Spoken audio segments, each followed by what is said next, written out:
Kenapa hidup kita terasa berat banget ya? Kita stuck dalam sebuah kondisi yang rasanya tidak ada jalan keluar. Karena sakit, karena konflik, atau karena emosional yang terjadi pada diri kita. Padahal kata Allah, bersama kesulitan ada kemudahan. Tapi kok yang terasa cuman susahnya saja.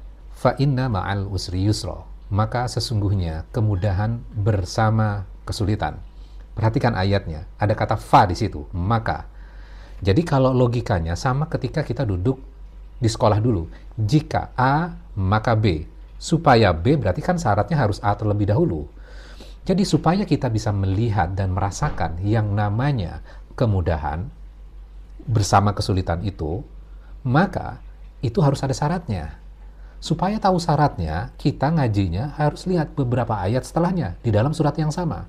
Mulai dari ayat pertama coba kita lihat. Alam nashrah laka sadrak. Bukankah kami telah melapangkan dadamu? Artinya apa? Pondasi dasarnya adalah melapangkan dada, melapangkan hati. Sebelum berbicara tentang kemudahan bersama kesulitan, Allah terlebih dahulu menyebutkan melapangkan dada, melapangkan hati kita. Kemudian apa yang akan kita dapatkan? Wa wada'na 'anka wizrak. Dan kami telah meringankan beban darimu. Jadi setelah hati kita lapang, beban itu terasa lebih ringan. Mungkin bebannya masih ada, masalahnya masih ada, tapi rasa beratnya berkurang karena hati kita sudah tidak sempit lagi.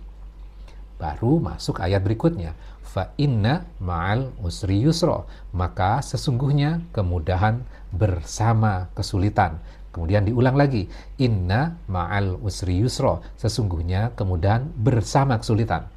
Kok diulang 2 kali ya? Artinya, memberikan penekanan yang luar biasa, meyakinkan diri kita bahwa sesungguhnya kemudahan itu selalu bersama dengan kesulitan. Tapi, untuk diri kita melihat dan merasakannya, kita harus terlebih dahulu dilapangkan dadanya. Hati kita harus lapang tuh. Kalau hatinya sempit, maka yang tampak hanya masalah saja. Yang kita rasakan hanya sakitnya saja. Kemudahan lewat begitu saja tanpa kita sadari. Dan kalau kita perhatikan, ujung di dalam surat ini, wa ila rabbika farghab.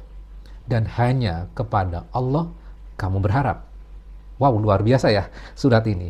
Jadi ternyata surat ini merupakan satu kesatuan ide yang utuh untuk menyelesaikan pertanyaan-pertanyaan filosofi dalam kehidupan kita. Masalah psikologi itu juga terjawab dalam surat ini. Jadi ternyata ujung dari kesulitan yang didatangkan kepada kita tujuannya supaya kita berharap kepada Allah. Berharap untuk apa? Dilapangkan dada kita. Kita bermohon kepada Allah supaya kita dilapangkan. Kalau dilapangkan, beban hidup kita akan terasa lebih ringan. Dan akhirnya kita mampu merasakan kemudahan bersama kesulitan. Jadi, mau stuck nggak dengan cara kita sendiri? Atau kita mau ikut cara Allah di dalam surat ini?